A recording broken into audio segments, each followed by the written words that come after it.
guys, this is Tip Tuesday again, and this tip will help you in your laundry. If your children are old enough to start doing their own laundry, designate a day for them to do their laundry once a week. They only do their laundry and no one else's laundry. That way, it's easier for them to keep up with.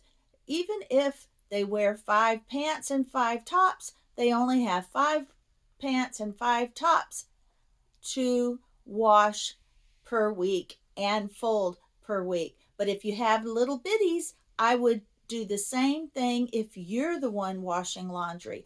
Only do each person's laundry on a designated day once a week so that day you have only that person's laundry to fold and put away. All right, guys, that's my tip for Tuesday.